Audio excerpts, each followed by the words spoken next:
Hello everyone. ఈ summer లో అస్సలు చదవకపోతే మీ బ్రెయిన్ కి ఏమవుతుంది? సో నార్మల్ గా మనం ఏం చేస్తాము, ఎప్పుడో ఏప్రిల్ లో మార్చ్ లో చదువుకుంటాం. మళ్ళీ మనకి జూలైలో స్కూల్ స్టార్ట్ అయినప్పుడు అప్పుడే కదా మనం బుక్స్ ఓపెన్ చేస్తాం.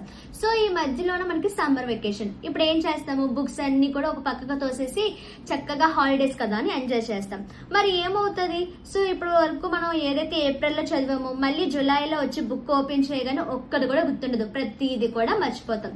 అంటే ఏంటి, మన బ్రెయిన్ అనేది దానికి రెస్ట్ అనేది వచ్చేస్తే డైలీ దానికి చదవకపోతే ఏమవుతుందంటే మర్చిపోతుంది. లైక్ ఫర్ ఎగ్జాంపుల్ తీసుకుందాం. ఫర్ ఎగ్జాంపుల్ వాషింగ్ మిషన్ తీసుకోండి, లేదంటే మిక్సీ తీసుకోండి, ఏదైనా తీసుకుని మీరు ఒక 2-3 months దాన్ని సైడ్ పెట్టేసి అసలు యూజ్ చేయలేదు, అసలు ముట్టలేదు, అలా పెట్టేసి ఉంచేస్తారు అంతే. ఒక 2-3 months తర్వాత ఓపెన్ చేస్తే అది ఏమవుతుంది, జస్ట్ అక్కడ ఆగిపోవడము, లేకపోతే అలా స్టక్ అవ్వడము ఏదోటి అవుతుంది. కరెక్ట్ గా అయితే వర్క్ అవ్వదు, అవునా? అలానే మన బ్రెయిన్ కూడా రోజు కూడా మనం చదవకపోతే మనం చదివింది ఏదైతే ఉందో అది మర్చిపోతాం. మెయిన్ గా ఎవరైతే 9th నుండి 10th వస్తున్నారో ఆ స్టూడెంట్స్, సో వాళ్ళు ఏంటి అంటే 9th నుండే ఆ కాన్సెప్ట్స్ అనేవి 10th లో కూడా సేమ్ ఉంటాయి.